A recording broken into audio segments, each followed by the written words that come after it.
GSS Inspirational Women series. We are very excited to start and continue again on this journey around Rosh Chodesh. We have special women from different fields, from different backgrounds that we feature. Always, we know that Rosh Chodesh is a special connection to women, so it's very apropos that we feature these special women during this time. You know, back in November, we had Anne Chani Neuberger, who was in cybersecurity of the NSA. It was really a great honor to have her here on our series, as she has now been appointed to the White House. So Mazel Tov, Anne Neuberger. Today is Rosh Chodesh Shvat. You know, Rosh Chodesh Shvat is an acronym, as many have known, it's an acronym for Shenishma B'Sorot Tovot, that we should hear good news. And it's very connected to the trees. We know that with the blossoming of new things, of renewal, of new, refresh, good news that we should have this month in all areas of our lives, in our relationships, in our health, in peace, in everything that affects us during this time. We hope that we should hear good news in this new month of Shvat. So today is the first of Shvat. It's the head of the new year for trees. I mean, that's what I read in the Bet Shammai newspaper.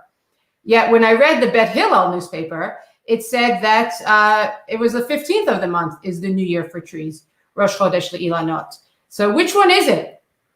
Well, tonight we will find out what to believe, how to differentiate between the facts, between different perspectives, and fake news. We are honored to have two wonderful journalists joining us this evening to help us navigate through it. The first one hails from New York City, a Rebbitzin Avital Chizek Goldschmidt. Avital is an Orthodox reporter and a writer living in New York City. She was previously the life editor at The Forward and reporter for Haaretz. Her essays have appeared in the New York Times, Vox, and Salon, among others. Avital has taught journalism in Yeshiva University Stern College for Women and does pastoral care alongside her husband, Rabbi Benjamin Goldschmidt, on Manhattan's Upper East Side. Welcome, Avital. Thank you so much for having me. It is such a pleasure to be visiting London. Yes, during lockdown. So it's not very often that we can bring people to our homes, but we are very happy and excited to have you here.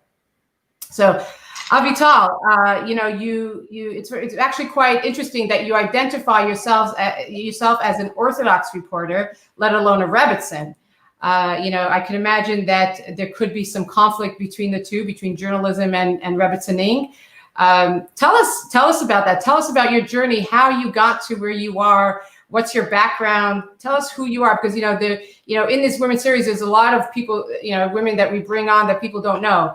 And so I know I followed you for quite some time with your articles and very sometimes controversial, different perspectives, but wonderful to have you here. So tell us a little bit about your journey, please. Sure. Well,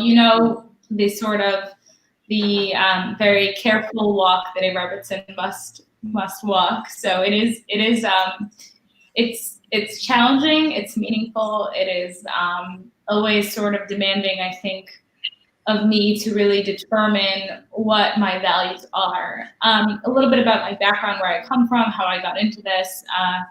I was born here in the States. My parents are Soviet immigrants who came here before I was born. I was raised in a very Russian home where writing and literature and journalism was sort of really kind of always prized. It was always of major value. My mother raised me to be a real reader, to read constantly. And it was sort of the thing that I always knew I wanted to do. I always wanted to write. I didn't know exactly in what capacity, but I knew I wanted to write. And as I was growing up, my parents also decided to become observant. They sent us to Yeshiva Day School locally, where I grew up in New Jersey. And I sort of was always kind of trying to balance this journey into religion and into inspiration, spiritual journey that I really wanted and I cared for passionately, with the work that I wanted to do, which was really to write. Now, growing up, I don't think I ever thought I I'm not really known for being a controversial, sort of impassioned or angry person in real life. But there were certainly many subjects that over the years have kind of gotten my attention that I felt compelled to write about, which was really how I started getting into journalism. When I was 20 years old, I wrote an essay about growing extremism, what I saw as growing extremism and sort of a culture of obsessive stringency in some pockets of the Orthodox world. And I was 20 years old. I was single. I was finishing college, but I decided to send this essay off. It landed in Tablet magazine. That was sort of like my kind of breakthrough essay, and it went viral. I got an incredible amount of response to it within the Orthodox community. Many people felt that I had spoken to them, had really sort of voiced something that they felt.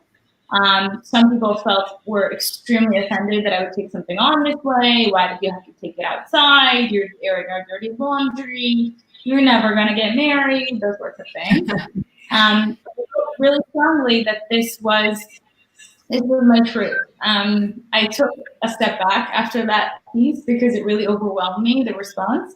This is also kind of, Facebook was around for a few years by then, of course, but it was still kind of early in the age of social media, and there's a lot of adrenaline and virality, but at the same time, I realized how I felt like I had opened Pandora's box, right? Suddenly thousands of people knew exactly what I was thinking about a specific issue. It was very intimidating.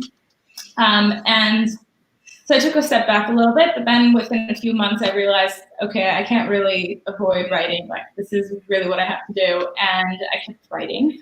I wrote, initially I did a few freelance pieces for a few different publications, including the New York Times. And then around November, December of that year, after Stern, Haaretz, I read an article in Haaretz that I virulently disagreed with. It was by the editor-in-chief of it, Ben, who's still the editor-in-chief.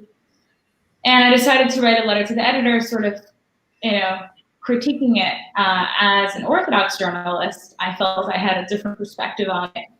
And it was a very chutzpahdik letter. I still am embarrassed to read it now, but at the time, I got an email from the opinion editor in Israel who wrote, "We're going to run your letter to the editor. Can you take some time to meet with us next week? Our New York editor, Chami Shalev, meet with him on the Upper West Side." So I sat in a room, a cafe, and Chami Shalev told me, "We want to bring in an Orthodox voice. Would you consider writing for us regularly?" So I was, of course, overjoyed. Haaretz was actually a newspaper that I grew up sort of reading. My father, who's a real intellectual, which is exactly what Haaretz wants to, the target audience there, the Anashim Choshvim, the thinking people. My father would always read it at home. So growing up, I felt that I had, it was an incredible opportunity, and it really was. And I worked for about 5 years for them, reporting on what was going on in New York. I did quite a bit about the Russian Jewish community, which I'm affiliated with, of course, and then obviously quite a bit about the Orthodox community, women's issues, cultural issues. I wrote personal essays about my life at the time, my dating life. I had a few boys that I went out with said, "Oh, so you're like the from Carrie Bradshaw," and I was like, "Why do you know who Carrie Bradshaw is?" Yeah, so it was an amazing experience. It allowed me to really to report and to travel. I also wrote. I would say I didn't do so much controversial reporting in the Orthodox at the time. I did a lot more opinion pieces and essays analyzing lived experiences of what it is to be Orthodox, to be a woman, first single, and then when I got married, I wrote quite a bit about that as well, sort of this new role that I was in. I married a pulpit rabbi, so now I'm a rebbitzin. What does that mean? I'm even a shadchan sometimes. What is it like to be on the other side of the matchmaking process, etc. And then after about 5 years writing for Haaretz, the Forward recruited me to be an editor, where I sort of continued on the beat of life in the Orthodox community. I never thought that I was going to choose this as my beat. I have many other interests, but I think over time I've seen many gaps in how the Frum community is reported on. both within the film community and outside of the film community. And I felt really compelled to sort of try to tell the story with compassion and with accuracy, and with as much independence as possible. All right. It's amazing. I mean, the fact that, you talk about in the beginning of your career where you see the different, the issues that arose, with extremism. It's more of the social part versus the halachic aspects of what orthodoxy is. And when you talk about the social aspects, there's so much nuance there. And that's where a lot of opinions come to play, and the different opinions there as to how that plays into it. So I can imagine that you were dealing with a lot of, when we're all rushing in, you have to have thick skin when you're putting yourself out there, so, as a journalist.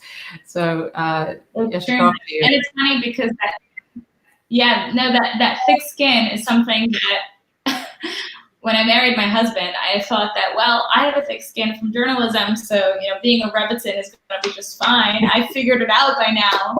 I learned the hard way that it's a different type of thick skin. Tell me about it. Yeah, but as Eleanor Roosevelt, I think, said, a woman in the public light needs to have a hide as thick of a rhinoceros.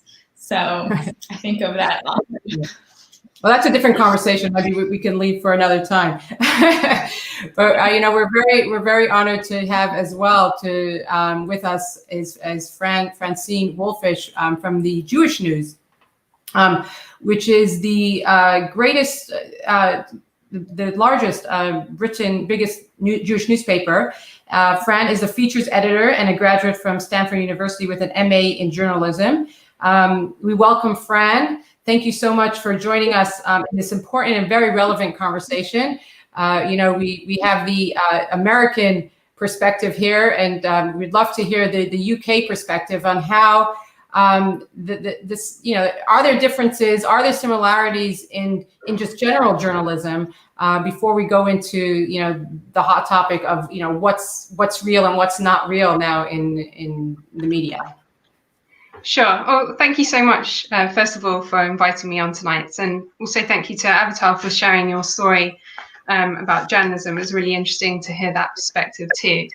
I've been in journalism myself for around 16 years now, mostly steeped in local and community news, though I have also written for nationals as well.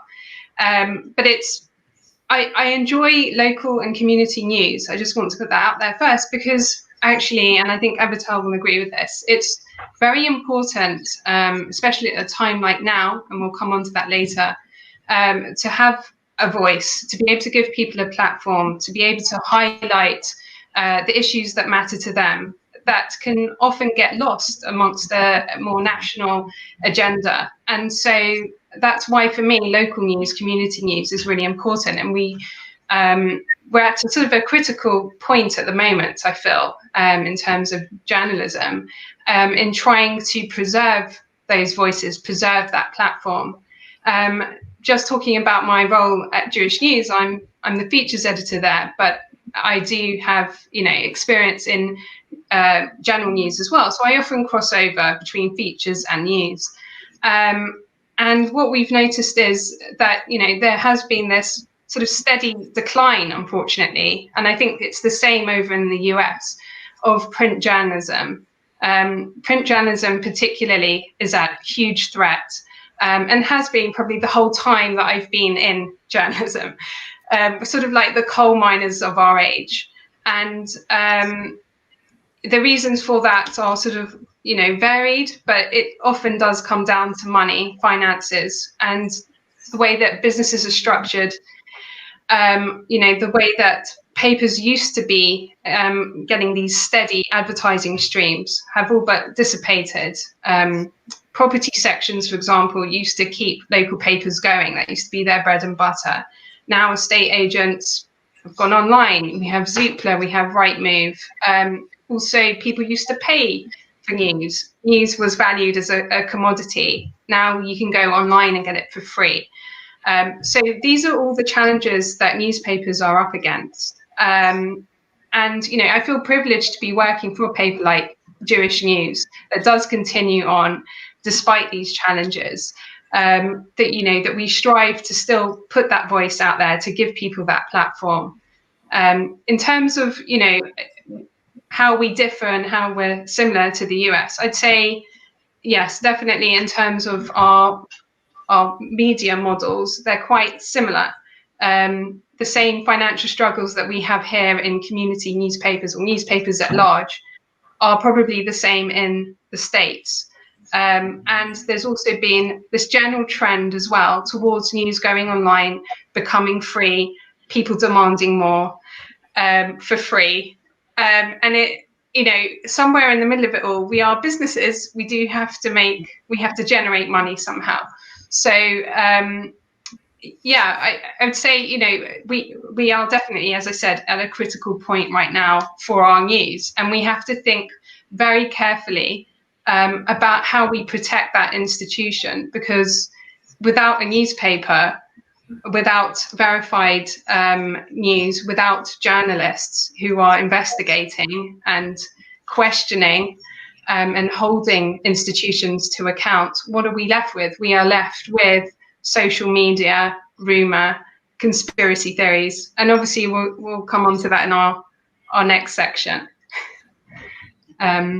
But you know, that's really where I sort of see the similarities and differences. We are facing the same challenge as journalists, whether we're in the UK or whether we're in the US. Yeah. How do you find that, Avital? Is that? Yes, I agree. I think I think only now we're starting to understand the impact of this decimation of local news, the impact that it's having on society. And I will say, you know, I can't speak for the UK, but here in the States, there is a sort of awakening moment where people understand that, as you said, people are turning to social media more and more, and how divisive and misinformed it can be. There was an amazing piece in The Atlantic, I believe it was last week, I tweeted it, where there are two analysts, one was from Princeton University and the other was at a think tank, wrote about the direct effect of local news on the amount of misinformation that flies around. And obviously, you know, the States is not exactly in the most united moment in its history right now, as you're probably watching in shock and horror from across the pond. And one of the things that may have led to this is actually the breaking of local news. And the point that they made, which I thought was interesting because it sounded a little bit too pat at first to me, but now I'm starting to think there may be some truth to it, was that it used to be that every town or every county had its own paper, right? And you would come to a local event, whether it was a town hall or it was a book fair in the local school. I mean, I'll say, you know, even in the Jewish community, this was how it always was. And you would see a local cub reporter standing there taking notes, right? Asking you questions. Hello, my name is so-and-so, and I represent this local newspaper. And you would get that newspaper every single week, let's say, right? You knew a journalist. You knew a journalist personally. You interacted with them. There was a certain level of trust that could be established between the journalist and the reader and the consumer. And the moment that that is gone, the moment that you have swaths of Americans who have never spoken to journalists other than on Twitter to sort of poke at them, you know, who can you trust, right? What media organization are you going to trust? They're these sort of big box monsters, right? And that local reporter who used to come to your kid's school to report on something going on in your community is no longer there to serve as that bridge, to see that process firsthand. And I thought it was such a great point, and something I certainly see in the Jewish community, and specifically in the Orthodox community here. Yeah, absolutely. And sorry, if I can just add to that as well. The other problem of that, of course, is if we don't have these trainees coming up in the way that they used to, and that was the old school and the way that I came through as well, then what are newspapers that do still run, what are they relying on? They're relying on PRs, they're relying on authorities, the very people that they are supposed to be questioning, they are the ones they're now turning to for information, rather than going to below that source and actually getting the first-hand quotes, and as you say, being known in the community, being a part of that community. So it's definitely eroded, and it is something that's happened here. I think it is a general trend in journalism, unfortunately, wherever you are in the world. Yeah, absolutely. I mean, especially during this time, on just a side note, you talk about local news. We at the Shul started our local TV station, so to speak, our Norsley TV, where we try to focus on local news and get the local story of so we can really update our membership. So I think maybe it's a time that we're bringing it back. That the local journalists, so to speak.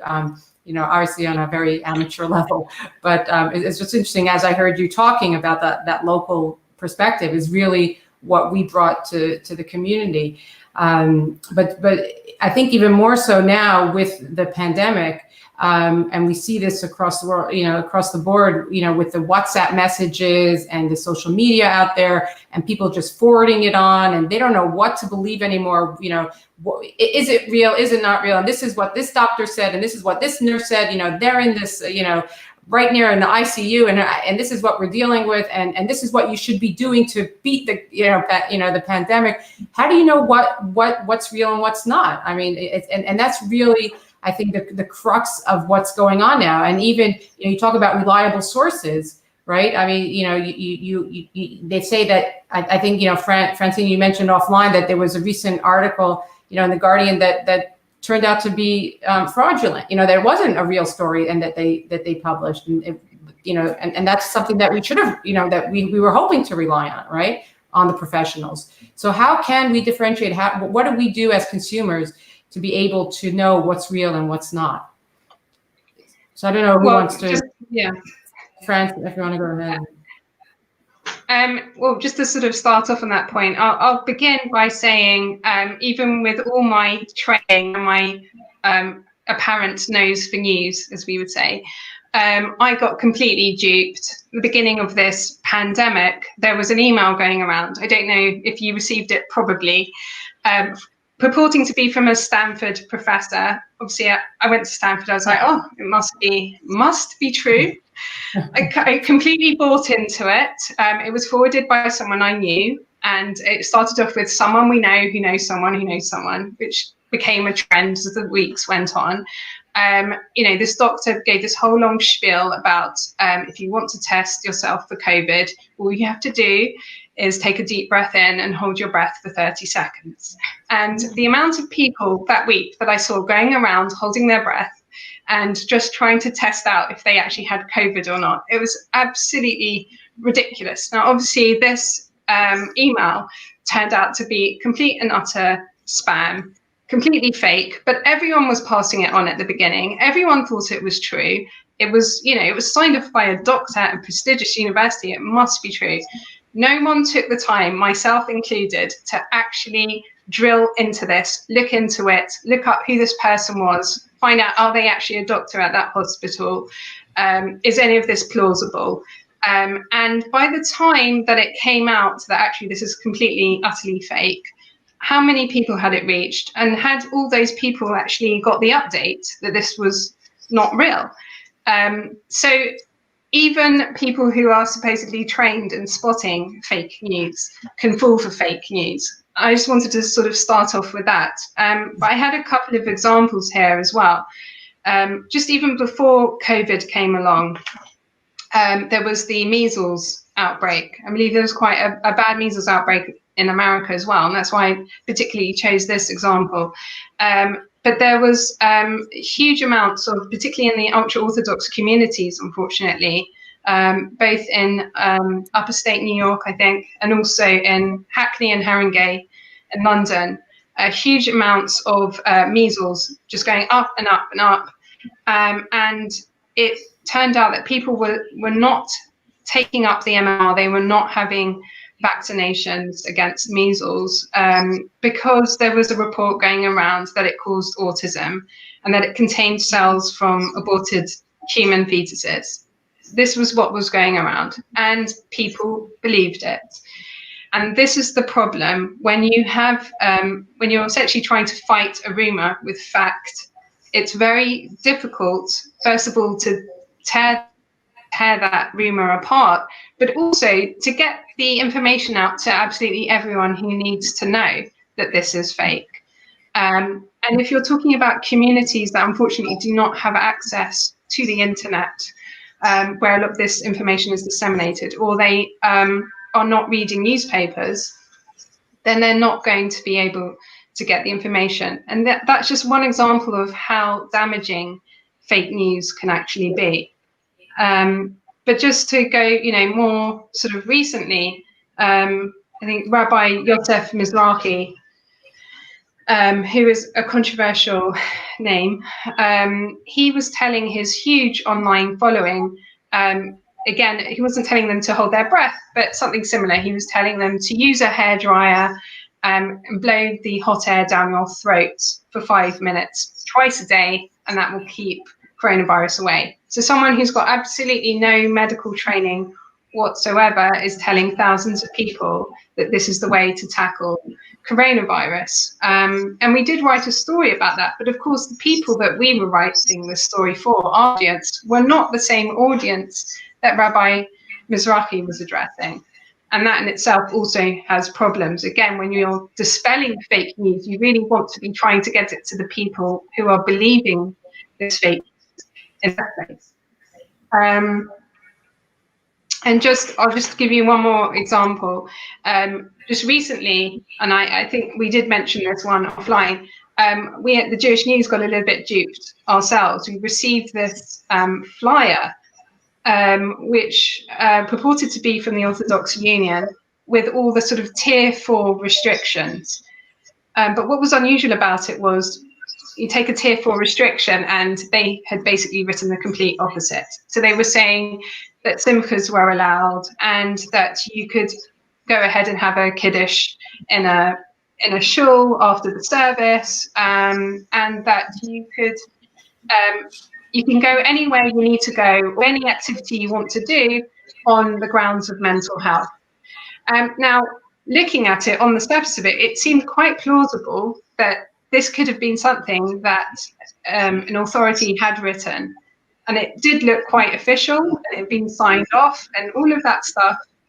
And we looked at it and thought, my goodness, this is just awful. We have to out them. We were outraged. Thankfully, before we got to the point of actually printing the story, the Orthodox Union came back and said, we did not author this. We do not agree to anything that is in this flyer. The unfortunate thing is, again, to the audience that it had reached, they all believed it was, and they were all following those rules. So you can see how, tricky fake news can be, both to spot and to deal with. And the unfortunate consequence, of course, of fake news is not only is it causing a terrible, terrible spike in this pandemic, please God, we just want it to end now. And it's just continuing it on, but also it's created this lack of trust, I feel, generally in the media, something that Donald Trump across the pond has been very good at continuing as well, creating this sort of distrust of media, the very people, the very trained, experienced journalists who could be the ones to stop the fake news. There's all these conspiracies instead going around saying, don't trust the media. And so that, for us as journalists, probably is one of the hugest challenges that we face. And with the advent of social media as well, spreading all of this, you can see the battle that we have on our hands. Do you find that as well? I mean, I know we had a big, the Christmas message from the Queen when News 4 really showed us how easy. I mean, obviously it was very professionally done, but how you can really dupe. It looked exactly like her. She talked like her, and it was amazing how you would think that was the Queen's message, and yet it was all fake. So I think that was a clear message to everybody. So how is it that you interacted with that. I mean, Francine just had a number of really, I think, on the mark examples. It was funny because as you introduced the subject, I was just thinking of actually that specific instance with that Stanford scientist. And there were several things going around of that sort. And it was really shocking to see how many people in, my orbit really took onto this. We are dealing in a time where there are unfortunately many, I think, political operatives who have various motivations to spread this sort of misinformation. It's a totally new order. And yes, of course, if you're in the States, it's come from the very top. Donald Trump has shown that if you say a lie enough times, people will believe you that it's true. And there's a great story of, there's a famous story of the man who comes to a rabbi to say, I spoke Lashon Hara, I slandered people, what do I do? How do I resolve it? And the rabbi says, take a pillow and go out to the field and let all the feathers go. And he does it, and he comes back to the rabbi and says, now what? And the rabbi says, now go and collect all those feathers. And I think that is true of information, of images even. Francine, as you just said, I did see that notice that was reportedly from Orthodox rabbis. And certainly there have been a bunch of these sorts of statements. So there was one most recently, about a month or two ago, there was a sort of a Haredi-style Pashtovil in Hebrew poster that was made coming. It wasn't signed, but it had a few names on it of big rabbis. There was a big brouhaha whether they did sign it or they didn't. It didn't have their actual signatures, so I think most people in the world associated with the rabbinate understood that it wasn't real. But it went around enough that there was this outrage. Who was it seeded by? Was it seeded by sort of anti-Haredi people who wanted to put them into a bad light and get that they're anti-vaccination? Possibly. Was it seeded by operatives within their camp who sort of wanted to push an anti-vax position without officially doing it with a signature? That is also possible. We will probably never know. But the amount of misinformation that I have personally seen, I think, most troublesome within our community, sort of looking very microscopically at the community that I study and that I report on, it's been really troubling. I think much of it also, not all of it, I'm careful not to say all of it, but much of it also is very much tied to education and to communal attitudes to science. And this is true not just in the Hasidic world, but we've seen this in other sort of much more moderate, more open-minded communities as well. There is a strong reticence to understanding some of the abstract ideas that science involves. And I say this as a daughter of an electrophysicist. I grew up hearing physics from the moment that I was old enough to hear, to understand a sentence. It's a very rare thing that it's not culturally sort of accepted that people enter this field. Actually, this is something that I found in my reporting recently, was that I did a sort of a doctors and nurses talking about how they're fighting misinformation in their communities while also fighting COVID on the front lines in the hospitals. It was a very harrowing experience speaking to these people. They're real heroes, real community members who are committed to saving lives, and at the same time, it's devastating to them to see death in their day-to-day work, and then to come home and deal with WhatsApp groups where they're saying, all you have to do is, take a hairdryer to your mouth to heal yourself. And one of the things that one of the nurses noticed to me that really struck with me was that she commented on the lack of doctors in many sort of the right-wing Orthodox communities. And I think this is true in the modern Orthodox community as well. Many young people are choosing not to go into medicine. There are other professions that are lucrative, even more lucrative. You can go into STEM. There's just many other different directions one can go into that doesn't involve medical school, which is just very long and taxing, I suppose.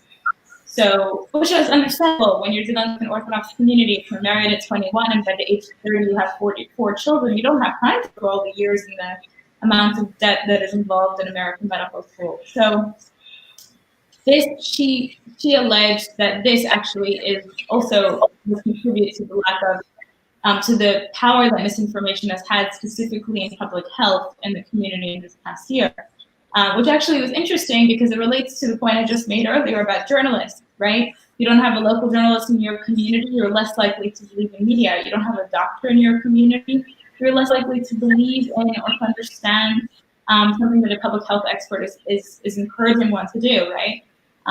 So I think there's an interesting, there are parallels here to be made, and I really, I guess I'm a sort of relentless optimist. I really believe that the only way to really combat this is, you know, as we journalists, is just to lean into it and to keep pushing back and to keep sort of exposing and trying to do so in a way that our readers can hear and access. One of the things that I talk about a lot, especially with my students and even just on social media, is that I think that journalists need to be a little bit more transparent about the process of reporting as well. I think it's really important because to the outsider, to the consumer, they have no idea how we go about it. They don't understand that there's a methodology, right? The story you read that's 1,000 words, which is relatively short, actually took a whole month to report out because we needed to be extremely careful and diligent in the reporting and the interviews and the data, right? So I think there's something to be said about sort of being transparent about the process. I personally try to use my social media, specifically my Instagram, to really show, you know, here's the process of going through it. Here I am going to an interview. Here I am speaking to someone. Or maybe I'll post a question to my following. Hello, everyone. You know, have you ever heard of something, such and such? Please respond. You know, and people interact, people engage. They see the process of journalism as it sort of goes through the steps. And it's not a comprehensive solution, but I think it does help in a certain way. Yeah, absolutely. I really agree with that, actually, that there probably is, because everything is so instant and so quick and speedy these days, that people don't put enough emphasis on the amount of work that's gone into writing a detailed, accurate, truthful article. But they will very happily just forward on a WhatsApp they've received 2 minutes ago from someone they don't even know and have only read the headline to. And, you know, I think there does need to be, obviously I'm picking up myself and my industry here, but there does need to be more appreciation, I think, of the media and what we do. When we get it right, we get it really right. And that's why we're there. And I think without journalists, without papers, people would soon know about it. All you're going to be left with is a world of rumor and conspiracy. There will just be no way of checking what is truthful or what is not. And that is really why newspapers are so important, so vital. I mean, it's interesting because I think, you mentioned about, the amount of time and effort and that you work on to find that story. And with the age that, we want instant information right away. We want the news, you got to be the first one to put it out there. And so I think that's the problem there, right? That people sometimes want to be that first. And so they put it out even without verifying it, without being that reliable source. And it came back to bite us in a sense. And so go ahead, sorry. Yeah, I'll just interject, sorry. I think there are two pieces. Number one, 1,000%. It's the nature of the instantaneous news cycle that we're in, where, there's digital is amazing in that we can be on 24/7 or 24/6. But for, in terms of really doing that work of fact checking and making sure that what we write is exactly accurate, it's very, very challenging. And we have made many, back and forward, there were just constant mistakes being made, I saw in the process of it, because we were just so eager to get it out, right? To say that we were the first Jewish publication to scoop something. And I think it's often to our detriment. And the other thing that I will add, the other really big challenge that the entire media industry is facing, which I think, will only continue to kind of be exacerbated, is really the financial model that most of these publications rely on, right, is one of volume. Content, content, content, right? We need to fill the website with items. We need to get as many items up as possible every single day in order to expand the potential for however much traffic we're going to try to get. And that is a recipe for, to my mind, disaster when you value accuracy and when you value thoughtful work that really, I guess, moves the needle. And that's something that I've personally really struggled with. And I'm making some professional moves myself in reaction to this, because I understand that at a certain point, if every single Jewish publication is going to publish that same video of Jonathan Pollard getting off an airplane with the same 3 paragraphs describing this, his arrival, what's the point? What are we doing here, right? We're just all like trying to just do the same thing and overlapping for the sake of clicks so that someone else, there's an ad impression. That's not why I went into journalism. That's not what I want to do. So the financial model is an extremely important piece here. Yeah, and I would also add to that, but I think there's too much value put on, how many likes something gets, how many shares something gets. That's what determines a good piece of journalism or a good story or a good article. And that actually really upsets me, that attitude, because some of the lesser shared pieces, people may have actually read them, they just haven't shared them. And you shouldn't actually value things in terms of how it's done on social media platforms. Feeding back into that whole fake news thing, just because something's been shared thousands and thousands of times does not make it brilliant, does not make it even true. So again, this is where we come into sort of questioning how stories are put together and the value that we put on them. Absolutely. I mean, it's, it makes me think of, sometimes my husband specifically have, catching titles when he writes his blogs. And sometimes people just comment on against it. And he's like, they didn't even read the article because that wasn't my message. And it's true. They just literally just, want to say what they want to say without even reading it. And you're right that on social media, we fail to actually look at what's really there and just liking it. And people, put so much value on that, unfortunately. And it's a real detriment to us. So with the amount of work that you put into it, with the research and everything else, as professional journalists, I mean, is there such a thing as unbiased journalism today? I mean, you call yourself an Orthodox reporter. I'm going to bring that back up. Avital, you're coming in from a different lens. I mean, everybody has an agenda. I mean, even, I heard once somebody say, even when giving a shiur, when you're giving teaching a class, you have a message you want to give and you're giving it in that lens. I'm sure with journalism, it's similar. You have a story that you want to tell. Yes, you're looking at the facts, but it's through your lens, through what you want to see. I mean, is there such a thing as a Parv sort of, see it from both sides? I mean, Avital, I know you had you recently, spoke, criticized the Haredi community and then defended them at the same time. And that's, I mean, that's something that maybe you can talk to or and see if something like that can exist. Yeah, I think at a certain point, we are human, and there will always be a bias. And I think it's, could you look at the reporters at the New York Times who, took on Harvey Weinstein, right, Jodi Kantor and Megan Twohey, and say, well, they're biased because they're feminists? I mean, yes, right? We all have our biases. I am, I think, pretty open about mine. Interestingly, I've been, I've done both a lot of opinion writing and reporting. There are some journalists who would say, absolutely not. I would never go in that sort of direction. I would only be sort of this, squeaky clean, austere, power reporter, or I'm going to be this like controversial, hot-headed columnist. I think in the media industry these days, anything is pretty much game. And to my mind, I'm fine with being both. I want to be both because my opinions are largely informed by my reporting. The two go hand in hand.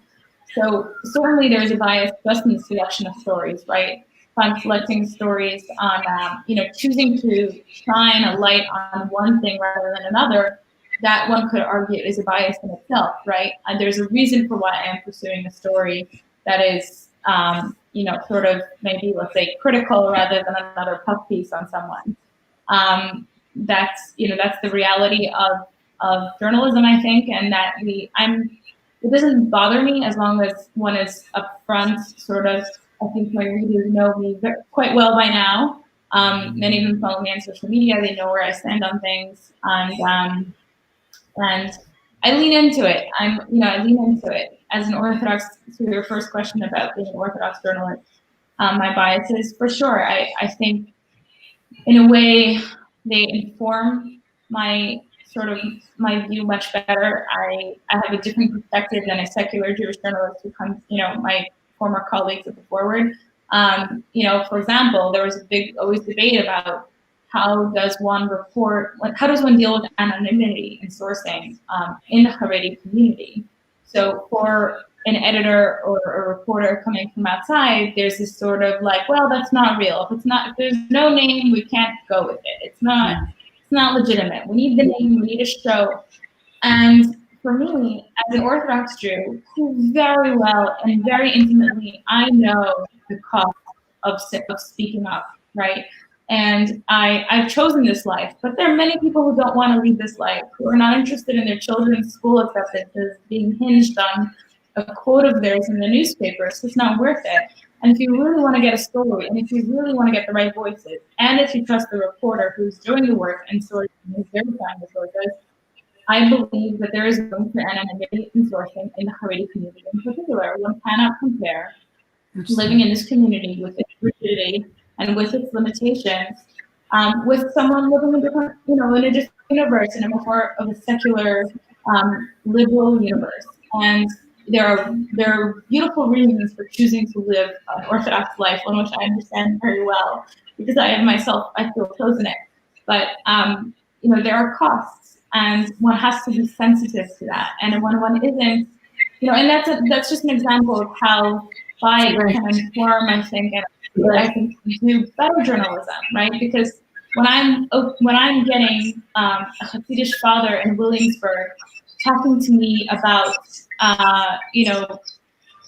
troubles with social distancing in his shul, right? And he's terrified to even tell me his name. He's so afraid that someone's going to find out that we spoke to him, right? That becomes a really textured and deep story, right? It's not the same 5 loud mouths that every single secular journalist goes to about the Hasidic community. We know those guys. We know what they have to say. Let's go try to find the people in the Akka on the street. Very interesting. Randy, from your perspective, does Unbiased, how does that work in your work? Yeah. Well, it's a difficult one, because as a human being, as a person, obviously I have my own biases, but I have to separate myself away from those when I think about covering the news. Certainly with news, I feel it should be objective, or at least as objective as can be. And what do we mean by objective? We mean whatever it is that your readership wants to, will appreciate and wants to read about. So, I feel strongly that a news story certainly should be balanced, should be accurate, should be balanced. If you're getting one side of the story, you should get the other side of the story. That's just good journalism. That's good practice. If you want to express your own opinions and your own biases, then there are pages for that. Those are the opinion pages, and those are the columnists, and those are the blogs. And that's where you can express your subjectivities. But I think as far as possible, you should have objective news, because you don't want to come across as feeding people. Again, it comes back to this question of fake news? Are you now putting out propaganda? Are you just a propaganda sheet rather than a source that can be trusted, a place that you can come to for good news? So that's my sort of feeling on objectivity and subjectivity. It's really difficult to be completely, utterly objective, but you should try as much as possible. Right, and absolutely, it's an important. Yeah, I just want to add one thing. Yes, I didn't want to say that objectivity is not important. Of course, it's extremely important in reporting. I think what is, again, what I find is an interesting, what has worked, at least in my experience, is when we can be at once sort of as objective as possible in reporting, and at the same time, I think it's very important that journalists remain accessible to readers, meaning coming on StreamYard today, on Facebook Live today to do this talk, right? To speak with people, to share with them what that process is, to that people see there is, as you said, Francine, there is a human being there, right? And we're trying to be as objective as possible. We obviously may have some bias of some sort, but we're here when we're accessible and we're open to feedback and we want to hear our readers' thoughts. I think that's an important piece also of journalism and also the accountability of us as media people. I think the transparency is important, right? As long as people know, it's an opinion, or this is who you are. You identify yourself as an Orthodox reporter. This is what they can expect, that this is a piece that covers both sides. We have a few minutes left, and I think there are a couple questions. I know there are viewers that are tuning in. We have, I think, there's. Do we have any questions, Edward, that coming on from, that we'll take in for a few? You talked about the differences. As far as how we as consumers can ensure that what we see as fake news.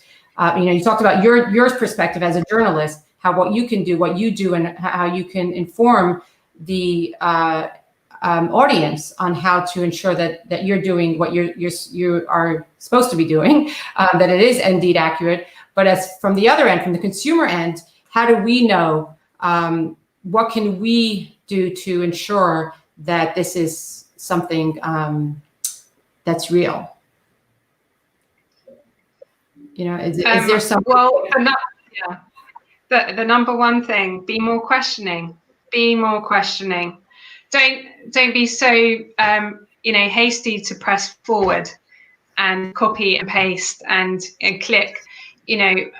Question everything. If you've read something and you think, oh, that's really interesting, check it out for yourself. Try and find out, does that person actually exist? Is that an official source? If someone is saying to you, oh, this is from someone that I know, who knows someone, automatically think this doesn't sound real.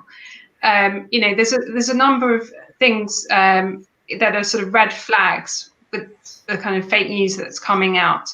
But ultimately, if it hasn't been reported in what I would call a trusted source before, or even been referred to, then you should absolutely be questioning whether this thing is real or not. Do you have anything to add, Avital?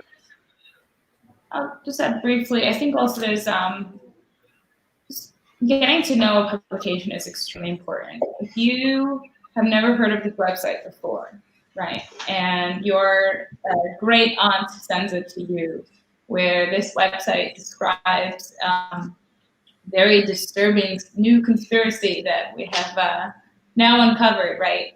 Obviously do your research, read some more, look at what else the website is publishing. Are the headlines a little bit sort of too inflammatory, right? Headlines can be sensational, but there's a difference between sensational and inflammatory, right?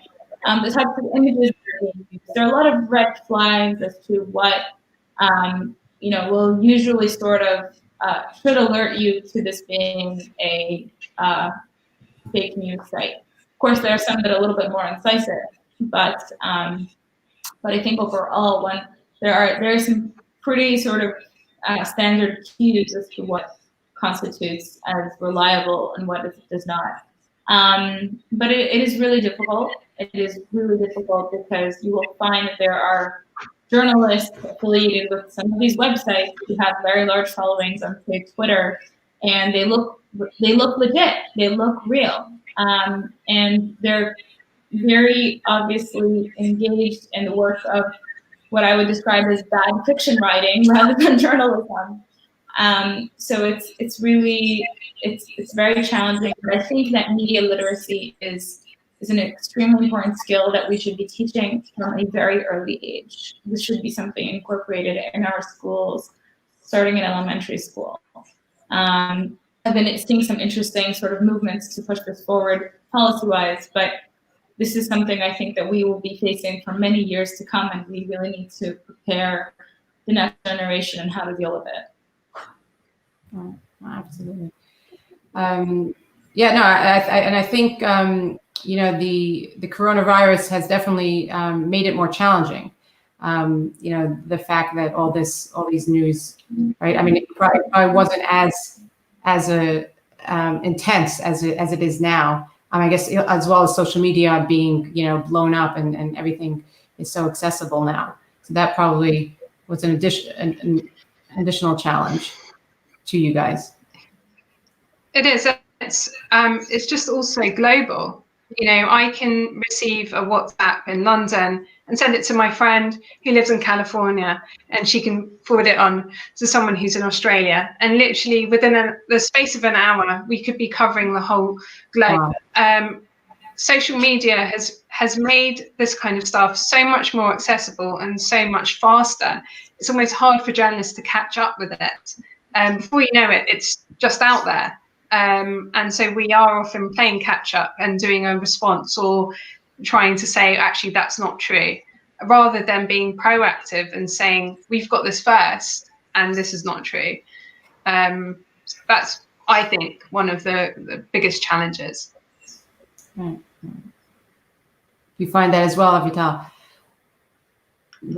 For sure. I mean, it's a tiny universe. It's a tiny universe, exactly as Francine just said. And I think this is true even pre-COVID. I mean, this sort of, unfortunately, this direction towards populism and towards support of authoritarianism, which is very much counter to freedom of press, is something that really sort of has also perpetuated this reliance on this, I would say, thirst for misinformation, belief in it, and also economic interest in perpetuating it, right? There are so many, businesses that are busy with creating this. There was a column in the New York Times this past week by Ben Smith, who's their media columnist, and he spoke about how he was the editor-in-chief of BuzzFeed previously, and he met with Steve Bannon early I think it was still during the campaign or early in the Trump years, at the Trump Tower, and Steve Bannon said, well, why don't you just make your whole website a pro-Bernie Sanders site? Why don't you just push Bernie Sanders, push Bernie Sanders? And Smith was like, well, we're news. We do other stories. There are other candidates. And Bannon was like, well, that's not going to sell. We're not going to make money that way, right? So there's a lot of financial interest, unfortunately, in this. And we have to be smarter about it. Absolutely. Okay, so is there any last, thank you both for really joining us tonight. It's a great pleasure and honor to have you really, go through the nuances of journalism and be able to differentiate, how next time we see a WhatsApp, should we forward it? What to do with it, and really do the research as you suggest. Any last words that either of you want to leave with? Fran, go ahead. I hope what people do take away from tonight is just to sort of sum up really the amount of work that does go into writing news stories. These aren't just things that are clumped together. Sometimes they are, sometimes it is just clickbait, but the real good value stories have been well researched. Just the value of having journalists, because the world without journalists would be very poor indeed. And just to be more questioning about what comes our way, and not to believe everything that's there. Just because it's published doesn't mean it's true, and we do need to be more questioning about these things. Avital? I think that was really well put. As Fran just said, educate yourself, number one. Number two, I think don't be afraid of journalists. Like, we're online, we're accessible, we're one email or one DM away.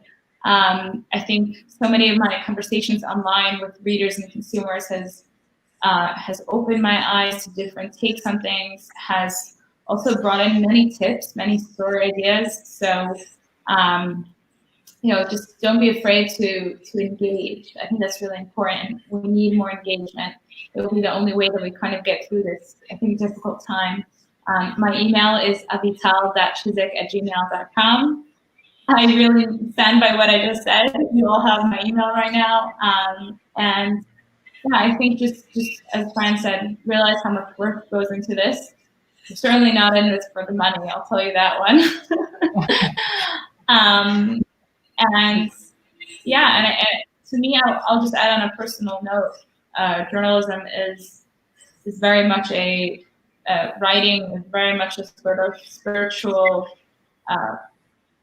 mission, really, in a way, in that I really believe that this is part of my avodat Hashem. This is how I serve God, but also, I think what God really demands of us, which is to pursue truth and to pursue justice. And I don't see a better way to do that than to both be active in the process of journalism as someone who's in the creative seat, but I think with our readers, I encourage readers to not only educate themselves on which publications are trustworthy, but also to buy subscriptions and to support these publications that are working so hard to try to bring you that information.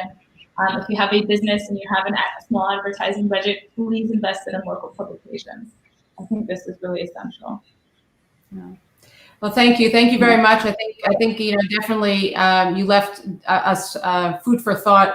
The next time we do read a message, hear a message, see a message, it's something that we need to make sure that we know the other side of the story, right? That there's always two sides of the story. I mean, even in our tradition, we know there's a third side. We always have that third opinion that compromises between them, right? I mean, as I began, we have the Bet Hillel and Bet Shammai debate, and so we're going to continue to have that. And we just have to make sure that we are educated and well versed in both sides to be able to make an educated decision. So thank you both again, and we wish you continued health and safety throughout this pandemic, and hopefully we will survive and surpass it all. Have a wonderful evening. Okay. Thank you very much. Thank you. Thank you. Good night.